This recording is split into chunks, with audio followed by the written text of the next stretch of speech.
Welcome to एजुगिरी। अब हम study करेंगे 8 नवंबर का न्यूज़पेपर।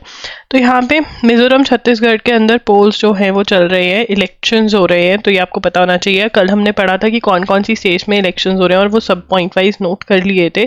तो 2023 नवंबर में कौन कौन सी स्टेट्स में इलेक्शंस हुए हैं ये आपको याद रखना है, क्योंकि क्वेश्चन आ जाता है।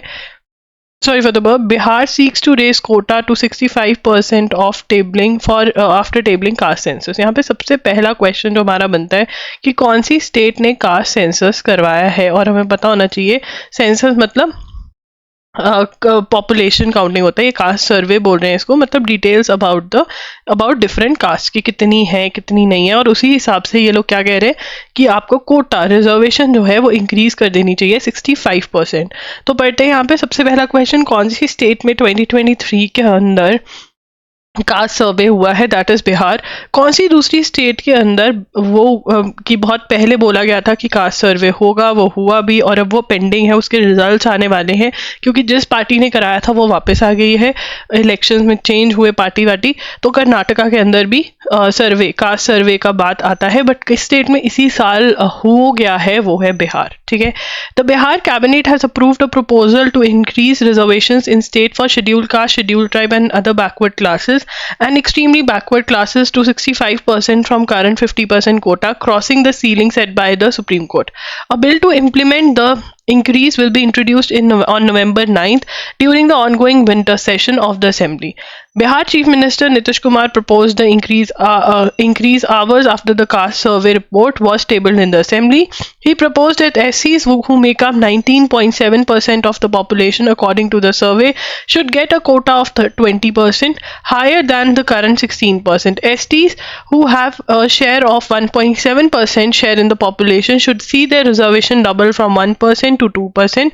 OBCs make 27% of the population and get 12% of the quota, while EBCs make 36% of the population and get 18% of the quota. Mr. Kumar proposed that both the communities together should get a quota of 43%. तो ये increases इन्होंने कहा है। Supreme court कहता है कि 50% ही reservation रख सकते हो, क्योंकि 50% should be open for general categories, right. तो यहाँ पर हम लिखेंगे Bihar cabinet approved proposal to increase reservation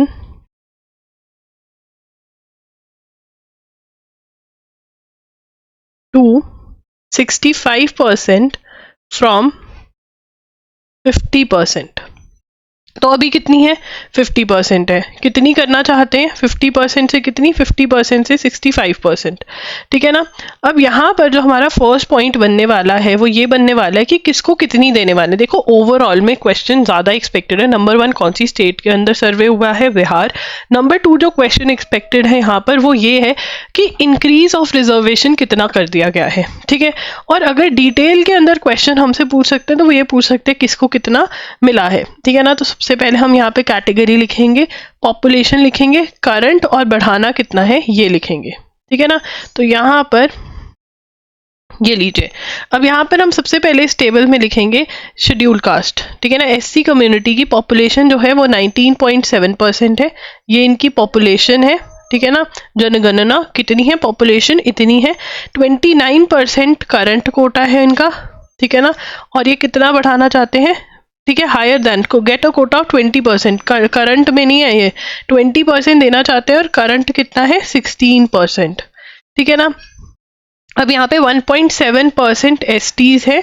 ठीक है, इनको करंट कोटा 1% देते हैं, इनका 2% इंक्रीज करना चाहते हैं। तो ये इंक्रीज ऑफ कोटा जितना है वो लिख दिया, और यहाँ पे कैटेगरी लिख दी। ठीक है ना। तो टेबल बन गया हमारा।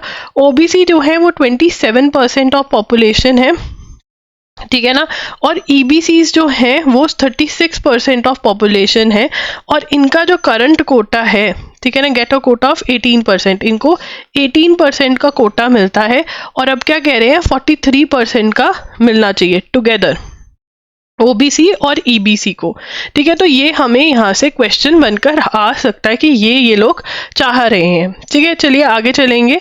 नेक्स्ट क्वेश्चन में हम जीका वायरस की बात करने वाले हैं। जीका वायरस जो है वो मॉस्किटो से फैलता है, ये हमें पता होना चाहिए। और इससे क्या होता है, अगर प्रेग्नेंट वुमेन को हो जाए तो जो बेबी बॉर्न होता है उसका जो हेड होता है वो बहुत छोटा होता है। तो अब ये कह रहे हैं केरला के अंदर और महाराष्ट्र वगैरह में चेकिंग वगैरह चल रही है कि डिटेक्ट हुए हैं केसेस जीका वायरस के, ठीक है। किससे होता है, ये मॉस्किटो से होता है। आगे चलेंगे हम। नाउ द एंडीज, ये हमें पता होना चाहिए कौन सा मॉस्किटो करता है ये इसका लिखेंगे AEDES जिप्टी, ठीक है ना। अब ये जिप्सी बहुत फेमस होती थी, ये देखो पहले तो AE लिख देना है और यहाँ पे DES डेस, यस डसले कहता, जिप्सी कहता मुझे जिप्टी और डेस, ठीक है। ऐसे याद करना पड़ेगा। इस मॉस्किटो से ये होता है, मॉस्किटो दैट, मॉस्किटा लिख दे, दैट ट्रांसमिट्स, ठीक ही कर दो यार, मॉस्किटो दैट ट्रांसमिट्स जीका। अब ये जो है is a very very important question, ठीक है, वेरी वेरी इंपॉर्टेंट क्वेश्चन, तो ये नोट कर लेना। चलिए आगे चलेंगे। Delhi government will study SC order on odd even scheme. तो ऑड इवन स्कीम, किसी को पता है ऑड इवन दिल्ली में क्या है? ऑड इवन स्कीम, जब पॉल्यूशन दिल्ली में बहुत ज़्यादा बढ़ता है, तो पहले भी एक बार लगाई गई थी ये ऑड इवन स्कीम। इसके अंदर क्या होता है कि एक दिन जो होता है वो ऑड गाड़ियाँ ही चलेंगी और एक दिन इवन ही चलेंगी। तो अगर तुम्हारे पास ऑड है, मान लो आज ऑड का दिन है, तो तुम सिर्फ ऑड ही जा सकते हो। जिस दिन इवन वाला दिन है उस दिन इवन वाली गाड़ियों के ही जा सकते हैं, जो लास्ट नंबर होता है, ठीक है। अब हाँ ये होता है भाई, इस पे एक किस्सा सुनाती हूँ मैं तुम्हें, बहुत ही फनी है। तो क्या हुआ, ऑड इवन लग गया दिल्ली में, तब मैं दिल्ली में थी, ठीक है। तो हम लोग बहुत परेशान, हमारे पास पता नहीं तब इवन थी या ऑड थी, जो भी था, कि चलो एक दिन जा पाएंगे एक नहीं। तो मेरे को तो मतलब चलो जैसे भी है मेट्रो पे जाएंगे। तो हमारे पड़ोसी वो बहुत खुश, ठीक है। हमें समझ नहीं आ रहा है ये क्यों खुश है, इसके पास भी तो एक ही है, इस पे भी एक ही गाड़ी है, हम पे भी एक ही है, ये क्यों खुश हो रहा है। अब जिनके पास तो 2 गाड़ियां थी और एक और था, एक इवन था, वो बड़े खुश थे कि चलो हम एक दिन इस पे जाएंगे और एक दिन इस पे जाएंगे। उसने क्या किया, वो शाना, उसने क्या किया, वो गया और उसने नंबर प्लेट बना ली। उस जमाने में ये इंड वाली नंबर प्लेट नहीं होती थी, ऐसी तुम कहीं पे भी जाओ रास्ते में लोग मिलते थे, बढ़िया फंकी फंकी नंबर प्लेट बनती थी। तो उसने क्या किया, उसका नंबर था 2323, उसने एक 2323 की प्लेट तो थी, एक बनवा ली 3232 की। तो एक दिन ऑड एक दिन इवन, महाराज चिल मार रहे हैं।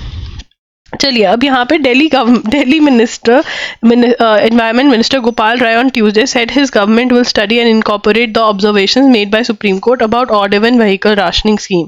The minister made the statement after Supreme Court questioned the scheme's efficacy and termed it all optics. The Delhi government had announced to implement the plan. तो Delhi government मतलब supreme को कह रहे हैं यार क्या ही होगा इससे, ठीक है। odd even is traffic rationing system in which vehicles with registration numbers ending with even digits are allowed to run on even dates and those ending with odd numbers are permitted to ply on odd dates. हाँ ये odd even के dates के according ये system होता है, ठीक है।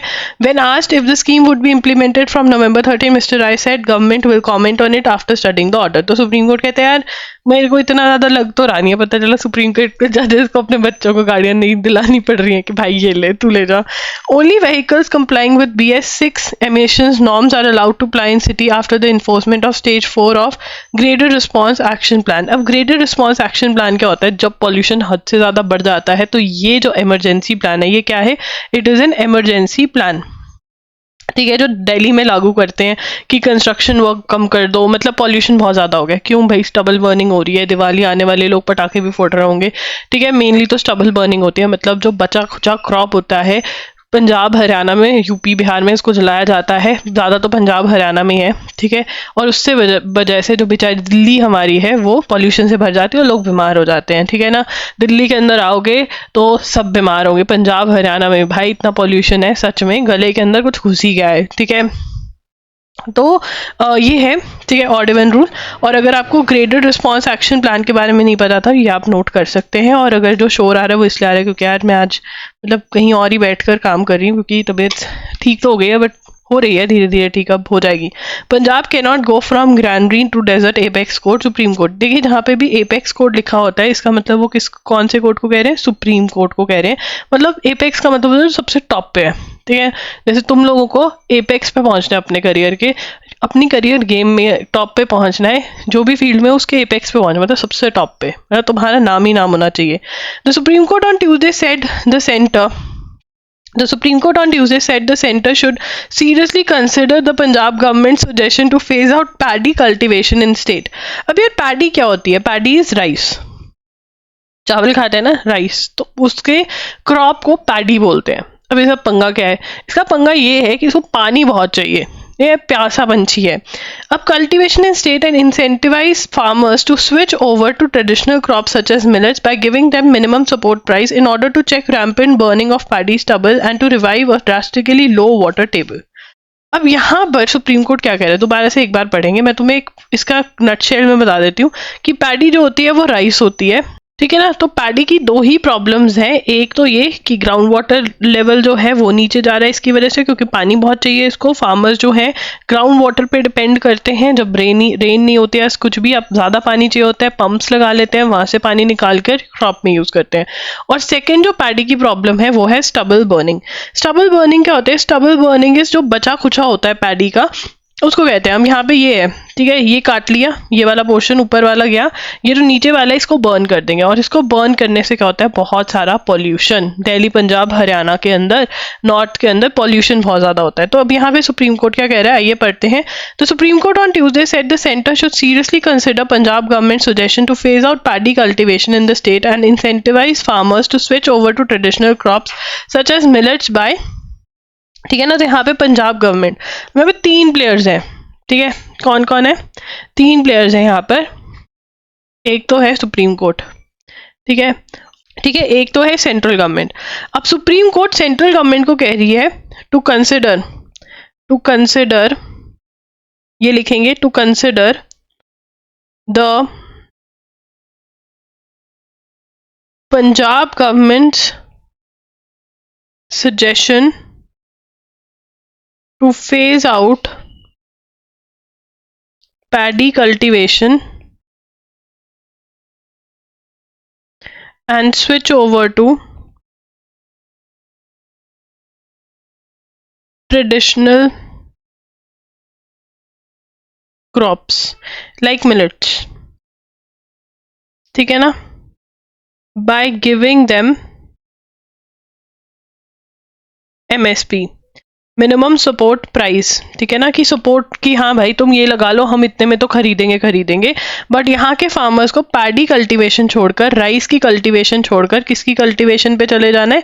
किसी और चीज़ की कल्टीवेशन पे, क्योंकि यहाँ पर राइस की वजह से क्या प्रॉब्लम्स आ रही हैं, ये लिख लीजिए। राइस की 2 प्रॉब्लम्स हैं जिसको पैडी बोलते हैं। राइस की 2 प्रॉब्लम्स हैं, एक वाटर की प्रॉब्लम क्रिएट कर रहा है, ये वाटर लेवल नीचे जा रहा है, और दूसरा जो स्टबल बर्निंग होती है वो वाली प्रॉब्लम भी ये क्रिएट करता है, ठीक है जी।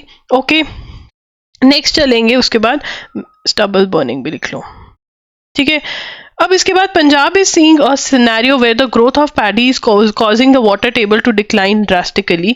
A number of wells have gone beyond redemption. Paddy is not even consumed in Punjab. जो राइस है वो पंजाब में कंज्यूम भी नहीं होता, बट इसका प्राइस अच्छा मिलता है तो इसलिए ये उगाया जाता है पंजाब में। It is his Advocate General of Punjab's suggestion that we believe correctly so that paddy cultivation must be phased out and substituted with other crops. The centre should explore the aspect of giving MSP for alternative crops, the court said. ठीक है कि alternative crops के लिए आप MSP दीजिए।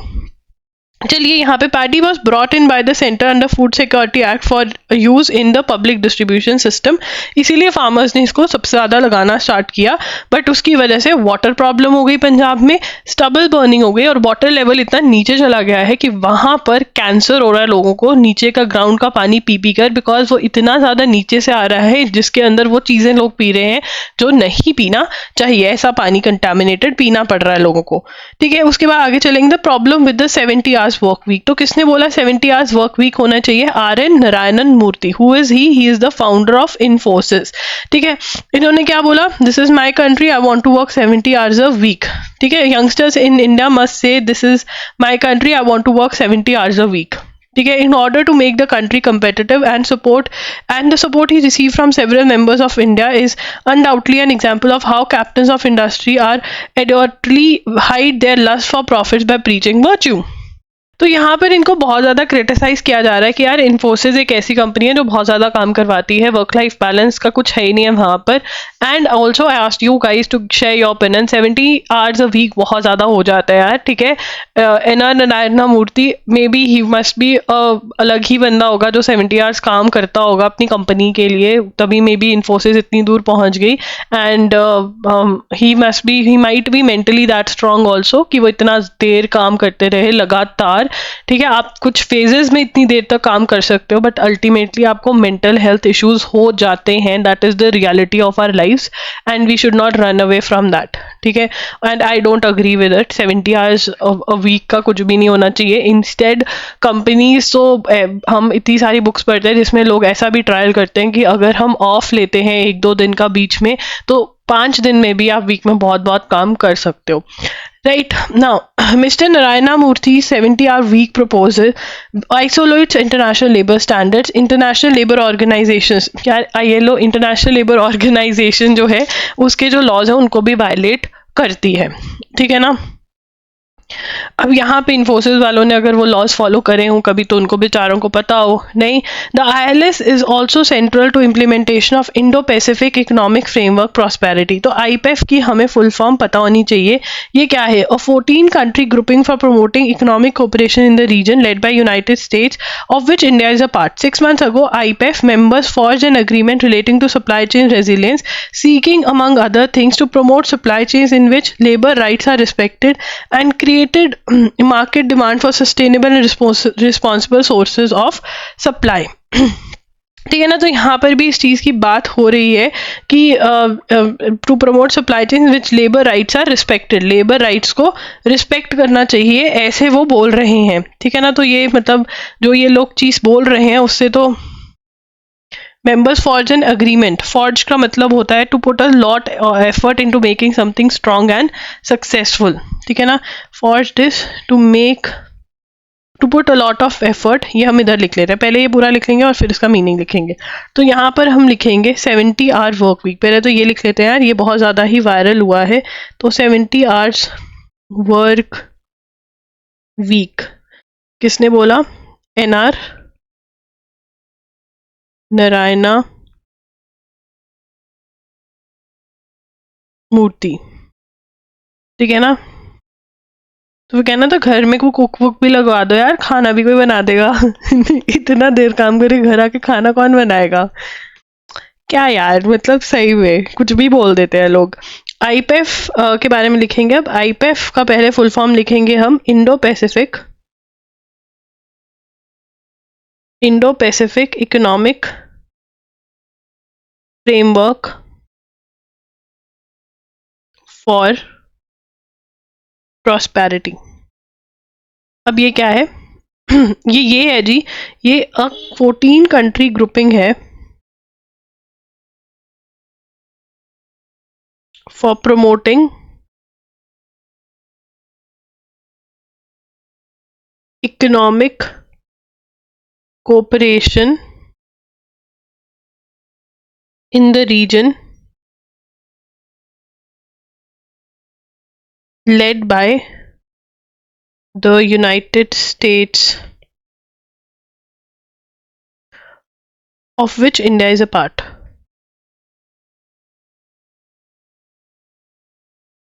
ठीक है ना. इंडिया इसका हिस्सा है, पार्ट एंड पार्सल है. ठीक है. और इसके अंदर भी members forged an agreement relating to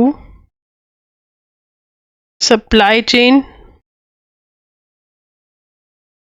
resilience, seeking, respecting. यहाँ पे हम लिखेंगे respecting, sorry for the burp, labor rights. हाँ यार, मतलब 70 आवर्स का भी होता है कि बहुत बड़ा प्रोजेक्ट चल रहा है, आपको पता है कि थोड़े टाइम के लिए टाइम लगाना पड़ेगा, वो अलग बात होती है. बट आपको कि हाँ भाई लगे रहो, तुम अपने मेंटल हेल्थ भूल जाओ, तुम अपना घर बार भूल जाओ, सब कुछ भूल जाओ, काम में लगे रहो, अल्टीमेटली इतना काम भी नहीं होगा भाई, ब्रेक चाहिए होती है, ठीक है ना, क्या बात कर रहे हो आप। मतलब दैट्स द थिंग, अगर आप कुछ बोल रहे हो एंड आप एक बहुत अच्छे लेवल पे पहुंच चुके हो, जैसे अमिताभ बच्चन नहीं अभिषेक बच्चन ने पा मूवी में कहा था ना, with great power comes great responsibility, वो वाली बात है कि भैया तुम फेमस हो गए हो, तुम्हारी बात लोग सीरियसली लेते हैं, तो तुम सारी बात बोलो, ये नहीं कि 2 शब्द बोल दिया और उसके बाद बाकी सबको बोला चलो इंटरप्रेट करते रहो। तो यहाँ पे फॉर्ज्ड का मतलब क्या है, पहले हम ये लिखेंगे। फॉर्ज का मतलब है to put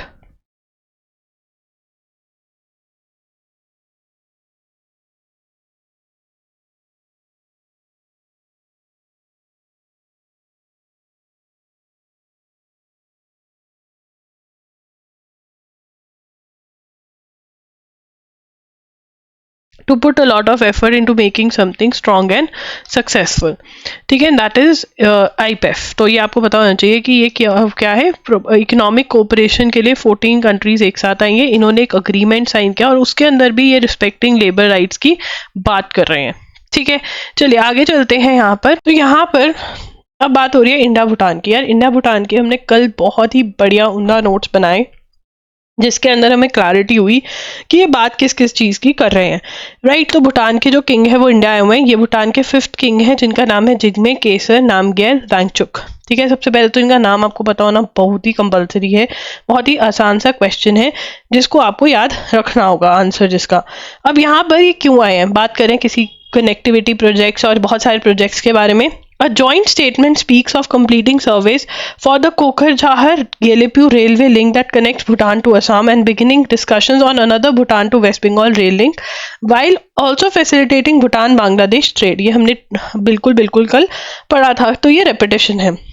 Bhutan South and East Zongjat districts as well as northern Bangladesh, Bhutan economy has been dependent on hydropower and tourism revenues and has been particularly hit by COVID-19 pandemic as well as worries over global warming। ठीक है ना। अब जो भूटान है यार ये बहुत ही छोटा सा देश है, ठीक है ना। यहाँ के लोग माना जाता है सबसे खुश मिजाज लोग हैं, हैप्पी हैं, ठीक है। और ये ज़्यादा बिजनेस मतलब पॉल्यूशन वाली चीज़ों में घुसते ही नहीं, जहाँ पॉल्यूशन की बात आती है हमारे देश में बताना, ठीक है। तो इनकी इकॉनमी कैसे चल रही है, इनकी इकॉनमी टूरिज्म पे चल रही है, ठीक है। इनकी इकॉनमी कंट्रीज को हाइड्रो पावर इलेक्ट्रिसिटी बेचकर चल रही है, ठीक है ना। तो इनकी इकॉनमी ऐसे चल रही है और कोविड के ड्यूरिंग को टूरिज्म तो खत्म हो गया, ठीक है ना। तो बहुत ज़्यादा इफेक्ट हुआ है टूरिज्म पे। कैसे, अगर आपको भूटान जाना है तो पर डे के हिसाब से बहुत अच्छा अमाउंट पे करवाते हैं आपसे कि क्योंकि आप भूटान आए हो, आप हमारे देश के अंदर गंदगी फैलाकर जाओगे कुछ ना कुछ, तो ये आपको पैसे पे करने हैं, it is a good amount, right. तो ये पे करना होता है भूटान वालों को, ये हमसे भी बढ़िया लेते हैं। द न्यू प्रोजेक्ट प्रपोज्ड, अब यहाँ पे ये स्पेशल इकोनॉमिक जोन बना रहे हैं। क्यों बना रहे हैं इकोनॉमिक जोन, क्योंकि यहाँ पर जो लोग हैं उनको दिख रहा है कि यार यहाँ पे अपॉर्चुनिटीज तो है नहीं है, तो लोग जो है वो दूसरी कंट्रीज में जा रहे हैं इसी वजह से। तो ये देखते हुए भूटान के किंग को लगा कि अब हमें इकोनॉमिक जोन बनानी पड़ेगी, ठीक है ना। तो गेलेपू में ये एयरपोर्ट भी बना रहे हैं और इंडिया की जो ये है मदद मांग रहे हैं इस चीज़ में। In addition Bangladesh signing of a preferential trade agreement with Bhutan in 2020 could increase Bhutanese export of local produce and build more market for Indian and Bangladeshi producers in the sub-region। अब यहाँ पे ये वाला एक जो पॉइंट है हमने कल नोट नहीं किया था, तो यहाँ पर हम लिख लेंगे इंडिया भूटान। ये बेसिकली एक्स्ट्रा इंफॉर्मेशन हो गई, ठीक है। तो लिख लेते हैं Bangladesh signed preferential trade agreement with Bhutan in 2020। ये क्या कर सकता है, could increase Bhutanese export of local produce and build more markets for Indian, ठीक है, Indian and Bangladeshi producers in the sub-region, ठीक है ना। तो ये जो अग्रीमेंट है ये साइन किया गया किसके बीच में, बिटवीन बांग्लादेश एंड भूटान, ठीक है ना, 2020 के अंदर। कौन सा? Preferential trade agreement. ये वाली बात आपको पता होनी चाहिए, ठीक है ना। अब आगे चलेंगे यहाँ पर, एज इंडिया वरीज अबाउट। अब यहाँ पे इंडिया और भूटान के बीच में कुछ एक वरी भी चल रही है, उसके बारे में हमने बात नहीं करी है इनसे, बट वरी किस बारे में? इसमें चाइना आ जाता है। ये वाला भी हमने बहुत बार डिस्कस किया है, एक बार दोबारा से डिस्कस करेंगे। And India worries about चाइना's push into south Asian trade infrastructure projects and strategic ties including concerns over Bhutan China boundary agreement. तो भूटान और चाइना की अभी तक नहीं बनती थी, क्यों? क्योंकि इनके बाउंड्री डिस्प्यूट्स हैं। अब जो चाइना है वो भूटान के साथ अपना बाउंड्री डिस्प्यूट जो है वो सॉर्ट आउट कर रहा है, एंड इंडिया को यहाँ पर टेंशन हो रही है। क्यों? क्योंकि ये कह रहा है, भूटान और चाइना कह रहे हैं कि हम स्वैप करेंगे प्लेसेस, कि तुम हमको ये दे दो, हम तुमको ये दे देते हैं, तो हम अपना अग्रीमेंट कर लेंगे। अब इंडिया कह रहा है कि भैया स्वैप के चक्कर में तुम डोकलम मत दे देना। डोकलम हमारे लिए क्यों इतना इंपॉर्टेंट है? अगर आपने नहीं नोट किया है तो डोकलम इसलिए इंपॉर्टेंट है बिकॉज ये ओवरसी करता है, मतलब यहाँ से दिखती है हमारी चिकन नेक। मरकब चिकन नेक क्या है? सिलीगुड़ी कॉरिडोर। और सिलीगुड़ी कॉरिडोर इतना इंपॉर्टेंट क्यों है? क्योंकि सिलीगुड़ी कॉरिडोर जो है नॉर्थ इंडिया को कनेक्ट करता है हमारी नॉर्थ ईस्टर्न स्टेट से। तो ये क्या करता है? कनेक्ट्स। सिलीगुड़ी कॉरिडोर क्या करता है? Connects north eastern states, connects north eastern states to rest of India, ठीक है ना। अभी ये किसके पास है? अभी ये डिस्प्यूटेड है, ठीक है ना। चाइना कहता है ये मेरा है, भूटान और चाइना के बीच में, ठीक है ना। India says it belongs to Bhutan, India says it belongs to Bhutan, ठीक है ना। और भूटान भी कहता है मेरा है। चाइना तो हर चीज़ को ही मेरा कह देता है, इसकी तो आदत है, ठीक है। ये वो छोटा बच्चा है जो भोकलाया हुआ है, इसको लगता है सब चीज़ मेरा है वर्ल्ड में, ठीक है ना।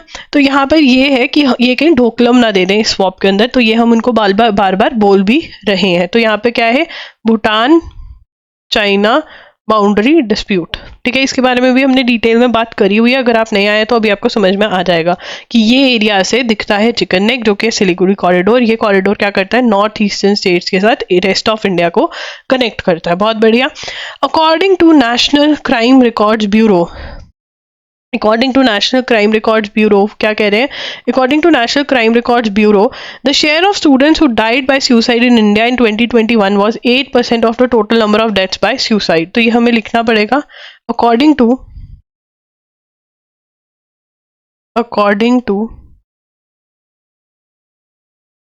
नेशनल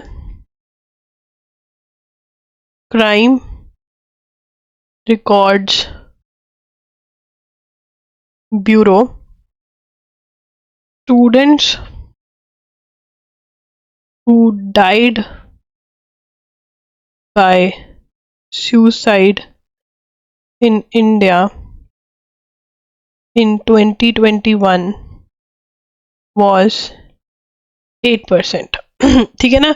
8% ऑफ स्टूडेंट्स जो हैं, 8% ऑफ स्टूडेंट्स 2021 में मरे, उन्होंने खुद खुशी कर ली, ठीक है, नेशनल क्राइम रिपोर्ट्स ब्यूरो के अकॉर्डिंग। ये बहुत ही इंपॉर्टेंट PYQ है, पहले भी ये फिगर्स जो हैं पेपर में पूछी जा चुकी हैं ऐसे।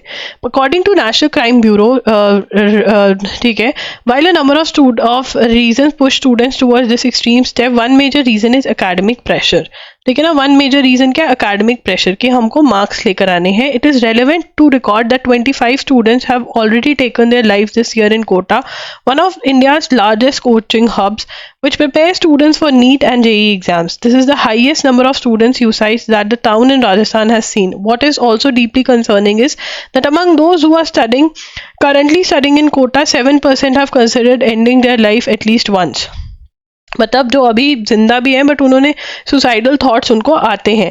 According to our finding, many students think that clearing the NEET और JEE exam is crucial for securing a better life. While this belief pushes aspirants to study hard, the possibility of their not clearing these exam does not impact their mental health.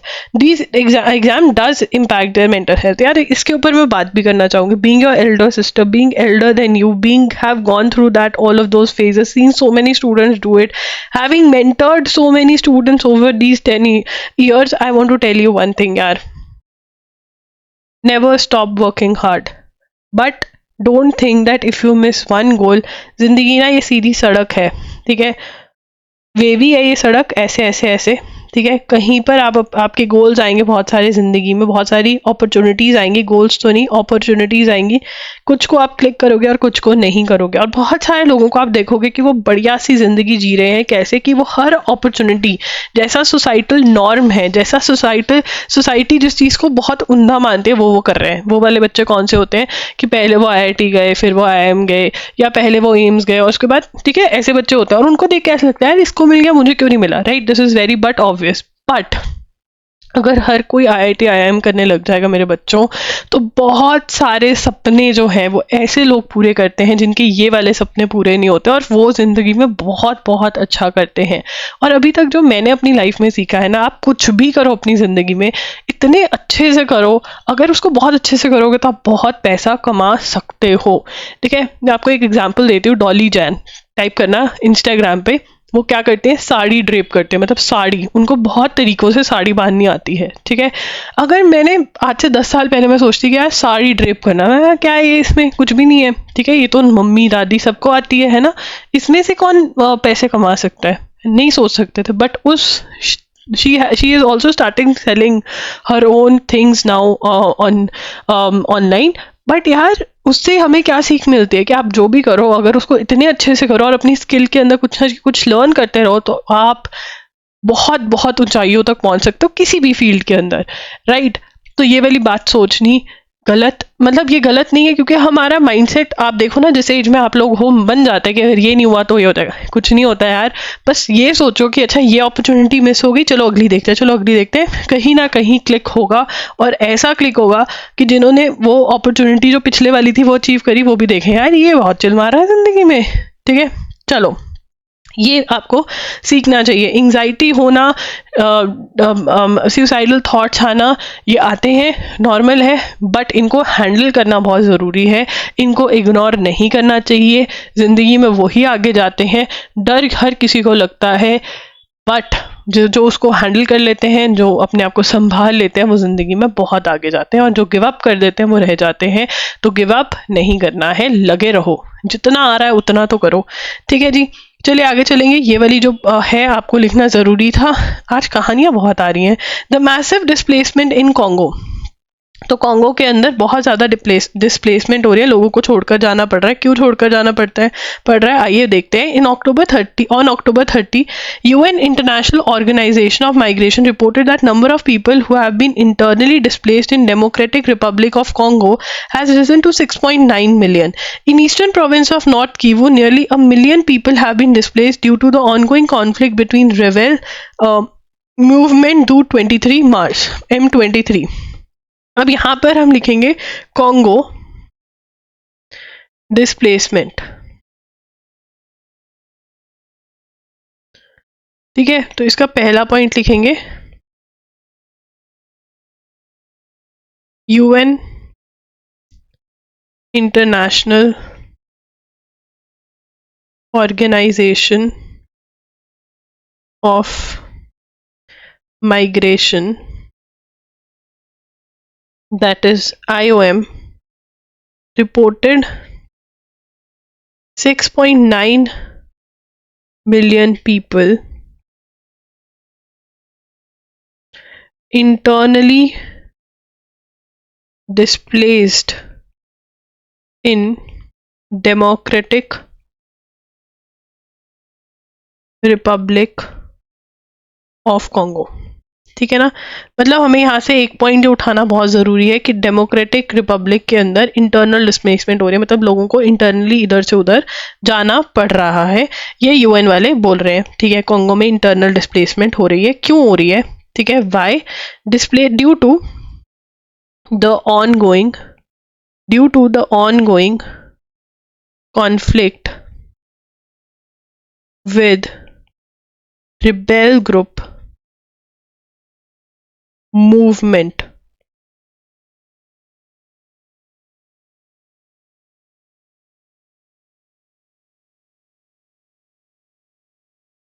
DU23 March, जिसको M23 कहते हैं। अब M23 है क्या, और यहाँ पर ये कॉन्फ्लिक्ट चल क्यों रहा है? What is the conflict in the DRC? Conflict in DRC dates back to 1990s when it went through two civil wars, one in 1996 and one in 1998. What is a civil war?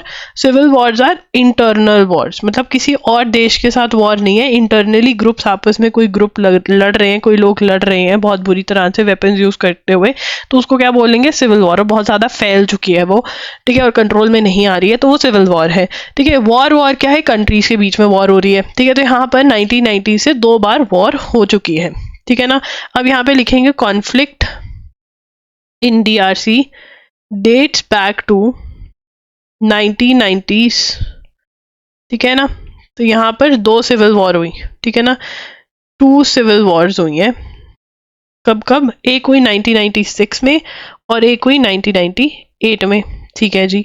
The conflict erupted in the wake of Rwandan genocide in 1994 when ethnic Hutu extremists killed nearly 1 million minority ethnic Tutsis and non-extremist Hutus. तो यहाँ पे क्या हुआ?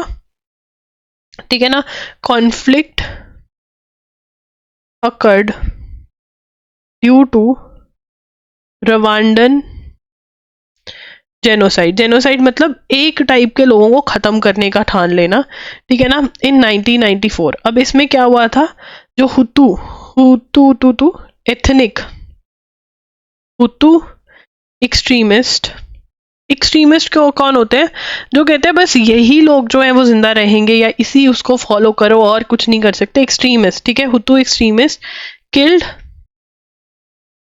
Nearly 1 million majority ethnic Tutsis and non-extremist Hutus। मतलब extreme, यहाँ पे देख रहे हो, हुट्टू नाम की एक ट्राइब एक्सट्रीमिस्ट जो थे लोग, उन्होंने टूटसीस जो मेजॉरिटी एथनिक थे, nearly killed 1 million majority ethnic, जो मेजॉरिटी में लोग थे उनको मारा, और जो नॉन एक्सट्रीमिस्ट हुटूस थे उनको मारा। मतलब जो इसमें बिलीव नहीं करते थे कि ऐसा होना चाहिए, मतलब उनकी अपनी कम्युनिटी को भी मार दिया जो कि नॉन एक्सट्रीमिस्ट थे। किसने? एक्सट्रीमिस्ट लोगों ने। ये हुआ, ठीक है। Since then, the eastern DRC bordering Rwanda has been facing insurgency perpetrated by several militant groups. Militant groups जो गवर्नमेंट के साथ लड़ रहे हैं। Tensions between DRC and neighboring Rwanda continue to increase as both countries accuse each other of supporting ethnic Tutsi and Hutu rebel groups respectively. The resurfacing of the Tutsi-led M23 rebel campaign in November. The resurfacing of Tutsi-led M23 in November worsened the security situation. The group carries out frequent attacks and taken into control of several towns. In November 2020, a ceasefire was mediated between DRC and Rwanda. तो अब Rwanda और DRC के अंदर tensions between DRC मतलब Congo and Rwanda continue. However, it failed after M23. The East African Force and the UN peacekeeping force, which were deployed to oversee the withdrawal of the rebel group, failed. Since January 2023, M23 has been advancing in the region. The prominent rebel groups, मतलब जो M23 है वो लड़ाई कर रहे हैं, prominent groups हैं, ठीक है ना। Uganda based has been operating since mid-1919 in Eastern Niger। तो ये चल रहा है रवांडा में, ठीक है। इसमें हमें मतलब इतनी ही क्लैरिटी चाहिए कि कॉन्गो के अंदर डिस्प्लेसमेंट हो रही है। क्यों हो रही है? क्योंकि वहाँ पे पहले सिविल वॉर हुई थी। अब एक और ग्रुप आ गया M23 which is group of a lot of rebel groups, ठीक है, और वो लड़ाई लड़ रहे हैं वहाँ पे, और कॉन्गो के अंदर मतलब आगे आगे रीजन्स एक्वायर करते जा रहे हैं, ठीक है ना। चलिए आगे चलेंगे। How are MiG-21 fighter jets being phased out, ठीक है ना। तो MiG-21 जो फाइटर जेट्स हैं उनको बाय बाय टाटा कह रहे हैं, उनकी जगह नए कौन से आ रहे हैं वो पढ़ेंगे। On October 31, 2023, MiG-21 fighters jets of number 4 squadron Orioles of the Indian Air Force flew one last time over Uttarlai in Rajasthan. The squadron has been operating the MiG-21 since 1966 and is now being re-equipped with Sukhoi 30 MKI aircraft, said Colonel Amitabh Sharma, PRO Defense Rajasthan, in a statement. The IF is now is having 31 fighter squadrons as against sanctioned strength of 42. अब इसमें से हमें क्या क्या चीजें निकालनी है? MiG-21 fighter jets of number 4 squadron Orioles of the Indian air force, ठीक है, रिटायर्ड, ठीक है ना। तो मिग 21 इस स्क्वाड्रन में से रिटायर कर दिया गया, जो कहाँ पर था, उतारलाई इन राजस्थान, ठीक है ना। कहते हैं, मम्मा कहते हैं ना, बेटा ये अपने रूम के ऊपर वाली अलमारी में से उतार के लेकर आना, तो उतारलाई इन राजस्थान, ठीक है ना। अब यहाँ पे कौन सा आ रहा है, सुकोई 21, ठीक है, मिग 2021 ऑपरेटिंग, अभी इसके बारे में लिख रहे हैं, ऑपरेटिंग मिग 21 सिंस 1966, ठीक है ना। री इक्विप विद, कौन आ रहा है इसकी जगह, री इक्विप विद सुकोई 30 MKI, ठीक है ना। अब यहाँ पे एक एक्स्ट्रा फैक्ट आ गया है, वो क्या है कि IF के अंदर, IF has 31 fighter squadrons against sanctioned strength of 42 squadrons, मतलब ग्रुप कितने फाइटिंग उसके ग्रुप्स चाहिए, 42, हमारे पास कितने, 31, ये एक्स्ट्रा इन्फॉर्मेशन हो गई, बिल्कुल। तो इसको हम अलग से ऐसे लिख लेंगे, डब्बे में डाल देंगे। What role did MiG 21 jets play, अब जो मिग को, जिसको हम बाय बाय बोल रहे हैं, उसने क्या रोल प्ले किया, ये पूछ रहे हैं। The MiG 21 was the first supersonic fighter in service of IF, ठीक है।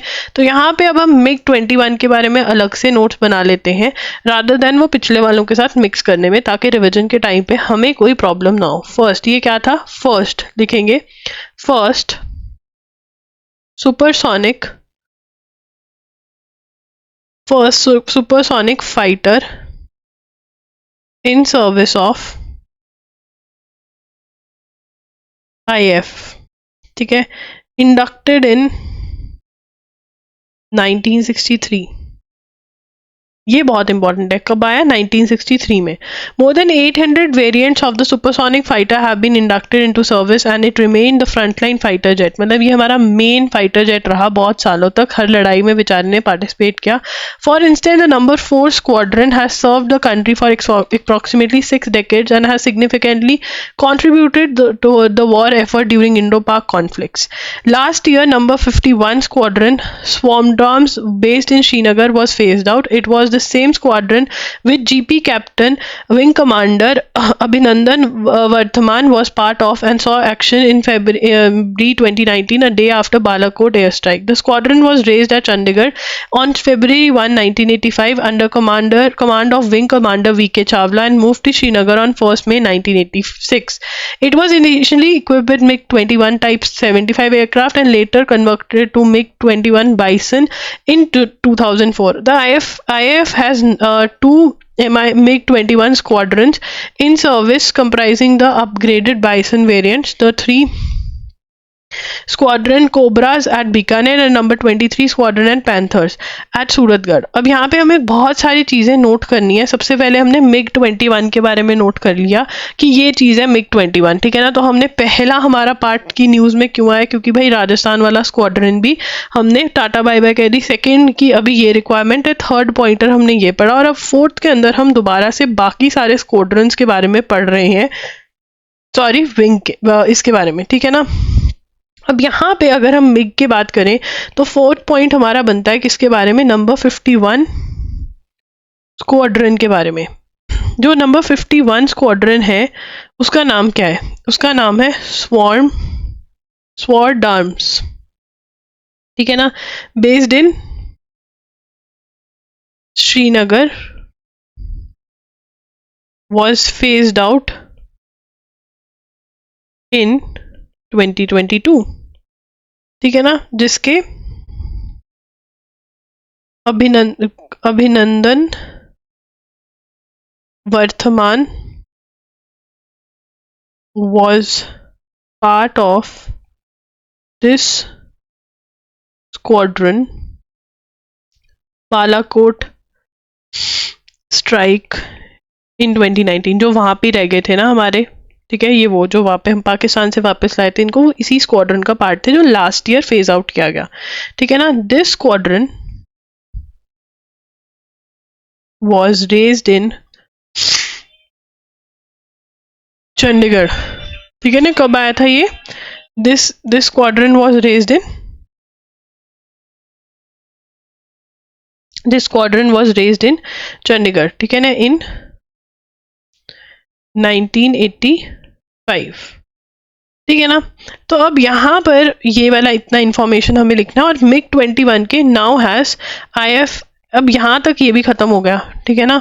अब नाउ वाले आ जाएंगे, 5th पॉइंट बन गया कि now squadrons, now MiG 21 squadrons कौन कौन से हैं, वो कह रहे हैं in service comprising upgraded bison variants. अब यहाँ पे क्या है?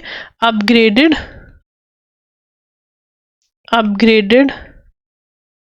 बाइसन वेरिएंट्स, ठीक है। कहाँ पर है? नंबर 3 स्क्वाड्रन है और नंबर 23, 3 वाले ही रह गए, कोबरास और पैंथर्स, ठीक है। कोबरास कहाँ पे है? बीकानेर में, बीकानेर, और ये सूरतगढ़ में, ठीक है। Which will be faced out by 2025, ये भी लिख लेते हैं, which will be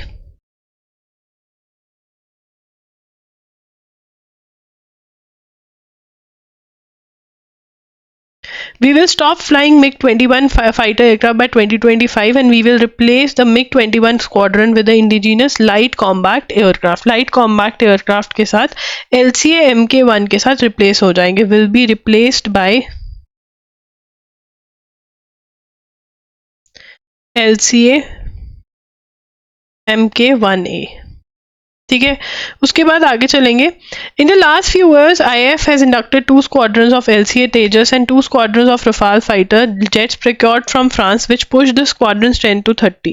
In January 2021, IAF signed a contract with Hindustan Aeronautics Limited for 83 LCA MK1A, which it will start receiving from early 2024. A large LCA MK2 as well as 5th generation advanced medium combat aircraft were under development.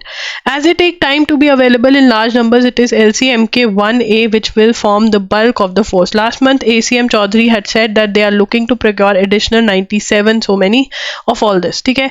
अब यहाँ पर हम हमारा देख रहे हो, ऐसे division के बाद आप जब अपने नोट्स में से पढ़ोगे तो आपको और आसानी होनी चाहिए। होती है या नहीं ये भी बताना, नहीं तो फिर पुराने वाले मेथड पे चल जाएंगे। मेरे अकॉर्डिंग होनी चाहिए क्योंकि मुझे रिवीजन करते हुए बहुत ही आसानी होती है ऐसे, ठीक है। मैं तुम्हारी वजह से खुद रिवीजन करती हूँ कभी कभी, ताकि मुझे पता चले क्या चीज़ें ऐड हो सकती हैं। मिग रिप्लेसमेंट, ठीक है, मिग की रिप्लेसमेंट IAF इंडक्टेड, लिखेंगे IAF inducted 2 squadrons of LCA Tejas and 2 squadrons of Rafale fighter. Rafale fighter हम कहाँ से लेके आए? फ्रांस से लेकर आए हैं। ये हमको पता होना चाहिए, बिल्कुल पता होना चाहिए, तो हम फ्रांस लिख लेंगे यहाँ पर, ठीक है ना। 2021 IAF signed contract with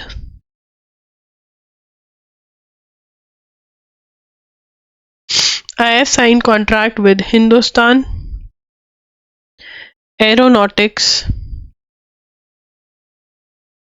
Limited, that is HAL, for 83 LCA MK1A. अब यहाँ पे क्वेश्चन क्या बनता है? LCA, तो LCA MK1A जो है वो कौन मैन्युफैक्चर कर रहा है? हिंदुस्तान एरोनॉटिक्स लिमिटेड, ठीक है। तो कितने स्क्वाड्रंस तेजस के हैं, ये सारे क्वेश्चंस आ सकते हैं, बट सबसे ज़्यादा इम्पॉर्टेंट जो बनेगा वो ये वाला बनेगा, ठीक है जी। चलिए आगे चलेंगे। अब understanding the fundamentals of how electricity is transmitted, इसके अंदर बात कर रहे हैं। When India's prime minister Jawaharlal Nehru visited the plant site of Bhakra Nangal dam in Bilaspur in 1954, he called dams the temples of modern India. तो ठीक है, ये इतना हम डिटेल कुछ पढ़ना नहीं है इसमें से। Guidelines needed to protect journalist digital privacy. अब हमने थोड़े दिन पहले, अराउंड 20-25 डेज पहले क्या पढ़ा था कि जर्नलिस्ट सुप्रीम कोर्ट पहुंचे हैं कि देखो हमारी अरेस्ट होती है और जैसी हमारी अरेस्ट होती है हमारे जो गैजेट्स हैं वो हमसे ले लिए जाते हैं, जैसे कि मोबाइल फोन्स, लैपटॉप्स, डेस्कटॉप, ठीक है, ये सब कुछ हमारा पकड़ लिया जाता है, टैब। तो इन्हीं गैजेट्स के अंदर हमारा जो होता है सामान पड़ा होता है, हमारा मटेरियल पड़ा होता है जो हमें बहुत मतलब जो हमारा लाइफ टाइम वर्क होता है। ये कौन बोल रहे हैं? जर्नलिस्ट बोल रहे हैं कि पुलिस वाले अरेस्ट क्या, वैसे भी अगर हमारे को मतलब कोई भी शक होता है तो ये सबसे पहले हमारा मोबाइल, लैपटॉप, टैब, डेस्कटॉप ये ले लेते हैं जिसमें हमारा मटेरियल पड़ा हुआ है, और इससे हमारी जो राइट टू प्राइवेसी है वो वायलेट हो रही है, ऐसा नहीं कर सकते। तो पढ़ते हैं सुप्रीम कोर्ट ने क्या कहा है। The supreme court on Tuesday highlighted the need to frame guidelines to protect privacy of journalist when their personal digital devices are seized by central agency. तो यहाँ पे हम लिखेंगे सुप्रीम कोर्ट, चलिए लिखिए supreme court said need to frame guidelines to protect privacy of journalists when their personal digital devices are seized by central agencies। ठीक है ना। तो वो क्या कह रहे हैं कि इसके ऊपर कोई प्रोसीजर आना चाहिए। प्राइवेसी कैसे कब कर सकते हैं? सीज का मतलब पकड़ लेते हैं, रख लेते हैं। In a significant step to protect the privacy the freedom of press a bench of justice so and so reminded the government that privacy has been made a fundamental right. कि right to privacy क्या है? Right to privacy is a what is it? It is a fundamental right. मतलब अगर नहीं follow करोगे तो भैया कान पकड़ लेंगे तुम्हारे। The court directed mister Raju to work on framing the guidelines and come back to the court on the day of hearing. Senior advocate so and so for the petitioner side said there were hundreds of journalists whose digital devices are taken away in mass। मतलब bulk के अंदर ही सारी लेकर जा रहे हैं devices, which is not right। तो इसके बारे में हमने पहले भी पढ़ा हुआ है और अभी भी हमने ये लिख लिया, तो हमें समझ में आ गया कि बात सिचुएशन क्या है। 75 million new cases of TB in 2022 shows WHO global report। There was a major global recovery in the number of people diagnosed with TB and treated in 2022 after 2 years of COVID-related disruptions, says the released WHO Global TB report। तो यहाँ पे कौन सी report आई है? थोड़ा पतला कर लेंगे इसको और लिखेंगे WHO। चलिए लिखिए मेरे साथ साथ WHO। गाइस हमारे घर में ना गेस्ट्स आने वाले हैं, तो मे बी मैं इतना ही करवा करके उठ जाऊं और कल जो है आपको पूरा कंप्लीट करवाऊं, बिकॉज दिवाली का टाइम है तो यार मना भी नहीं कर सकते, राइट। तो यस, अगर बीच में ही मैं बंद कर कर इतना ही पार्ट डालूं तो समझ लेना कि कल होगा, ठीक है ना, क्योंकि मैं उनकी वेट करते हुए ही ये रिकॉर्ड कर रही हूँ। चलिए अब यहाँ पे WHO ग्लोबल TB रिपोर्ट ने क्या कहा है? Major global recovery, major global recovery in the number of people diagnosed with TB and treated in 2022। मतलब बहुत बढ़िया है, ये इम्प्रूवमेंट दिखे। While this has started to reverse or moderate, TB remains the world's second leading cause of death। ठीक है ना, TB remains the second most leading cause of death in world। The net reduction कितनी है? Net reduction from 2015 to 2022 was 8.7%। ठीक है, और उसके बाद WHO TB strategy milestone of a 50% reduction by 2025। क्या होगा? 50% रिडक्शन होनी चाहिए बाय 2025। ये WHO का ये एम है। ये सबसे ज़्यादा इम्पॉर्टेंट पॉइंट है, ये इम्पॉर्टेंट है, ठीक है ना, ये इम्पॉर्टेंट है और ये इम्पॉर्टेंट है कि ये रिपोर्ट आई है, ठीक है। उसके बाद reported global number of people newly diagnose with TB was 7.5 million in 2022. This is the highest number since WHO began global TB monitoring in 1999 above the pre-COVID baseline. ठीक है। अब यहाँ पे India, Indonesia and Philippines which collectively accounted for nearly 60% of reduction in the number of people newly diagnosed. अब यहाँ पे कितने लोग डायग्नोज हुए हैं 2022 में? 7.5 मिलियन. ठीक है ना। अब यहाँ पे एक और जो पॉइंट थोड़ा छुपा सा लग रहा है वो ये है, WHO began global TB monitoring in 1995. और जो मेरे क्लाट वाले बच्चे हैं वो ये 6 पॉइंट भी लिखेंगे जिसके अंदर 7.5 मिलियन डायग्नोज्ड विद TB इन 2022. ठीक है जी, चलिए आगे चलेंगे अब. After viral video, IT minister issues warning to social media sites on deepfakes. तो अब deepfakes होते क्या हैं ये पढ़ लेते हैं. After a deepfake video clip of actor Rashmika Mandanna went viral on social media platforms such as Instagram, the Electronics and Information Technology Minister on Tuesday sent notices to all social media intermediaries. Intermediaries कौन होते हैं? Intermediaries are like Facebook, Instagram, YouTube, ऐसे platforms जहाँ पर कोई post कर रहा है और कोई उस पोस्ट को देख रहा है, और वो प्लेटफॉर्म जिस पे आप पोस्ट कर रहे हो और वो प्लेटफॉर्म जिस पे कोई वो पोस्ट को देख रहा है उसको इंटरमीडियरीज कहते हैं. जैसे कि एग्जाम्पल इसके इंस्टाग्राम, यूट्यूब, फेसबुक. ठीक है, चलिए अब यहाँ पर इन्होंने भेजा है कि आप इसको reminding them the online impersonation is illegal under section 66D of information technology act. ठीक है ना, किसी को मतलब जो कोई नहीं है वो बनना is illegal under this section. तो यहाँ पे लिख लेते हैं सबसे पहला पॉइंट. ठीक है, Rashmika Mandanna video clip deep fake went viral on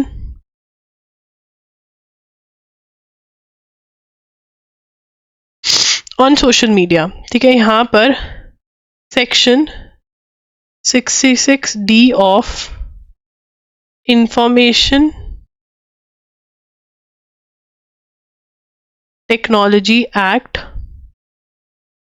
2000 says online impersonation is illegal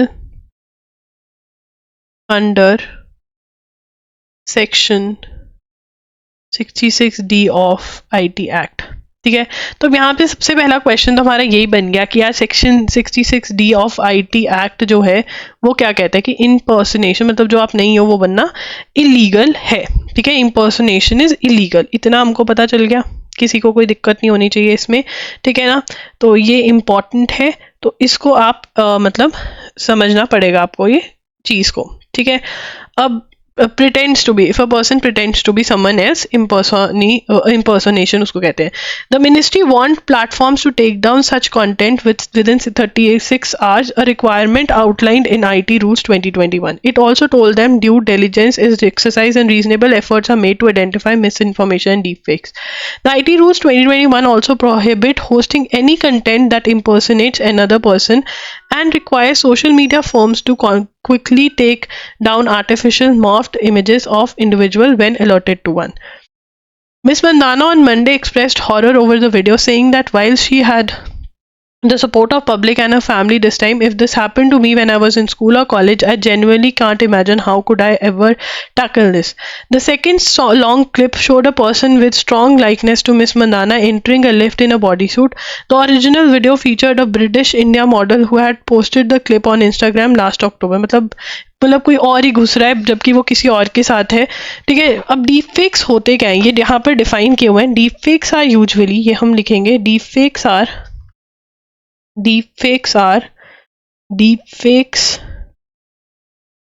are real videos edited to change people's appearance. ठीक है ना, मतलब कोई और था यहाँ पे, ये एक्चुअल में ये दोनों है, इसकी जगह ये डाल दिया.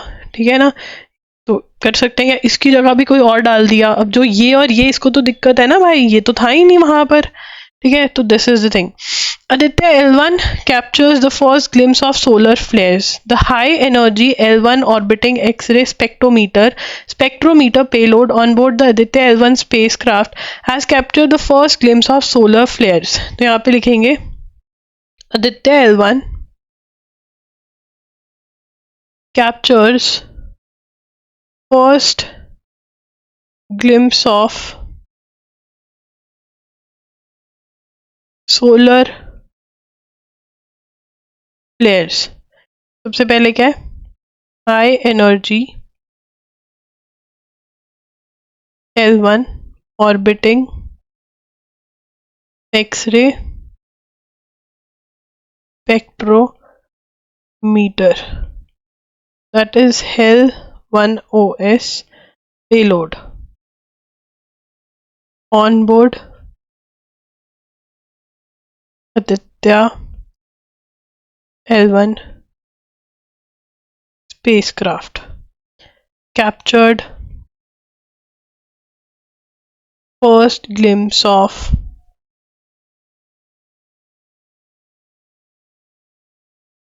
सोलर फ्लेयर्स, ठीक है ना। तो ये इसने, अब इसकी फुल फॉर्म HEL1OS की, आदित्य L1 जो सन के मिशन पे गया, Aditya L1 the first space based Indian mission to study the sun, ठीक है ना। L1 में जाएगा, दैट इज लैंग्रेज 1 पॉइंट पे जाके पहुंचेगा। The Indian research space research organisation on Tuesday said the HEL1OS payload has captured the first high energy X-ray glimpse of solar flares during the first observation recorded impulsive rays, ठीक है। The recorded data is consistent with X-ray light curves provided by National Oceanic and Atmospheric Administration's geostationary operational environment satellites. Chinese tech mogul not seen in weeks after official probe. Chen Shaoji, the boss of Douyu, a leading Chinese live streaming platform, has not been seen in public for weeks, state-run media outlets reported after an investigation into illegal content on his site. Douyu is backed by Chinese tech giant Tencent and is US listed with a market capitalization of $289 billion. ठीक है ना। अब ये पता नहीं कहाँ हो गया, इसका क्या हो गया, छोड़ो इसको। अभी NATO declares formal suspension of cold war era security treaty. अभी हमारे पास क्या है,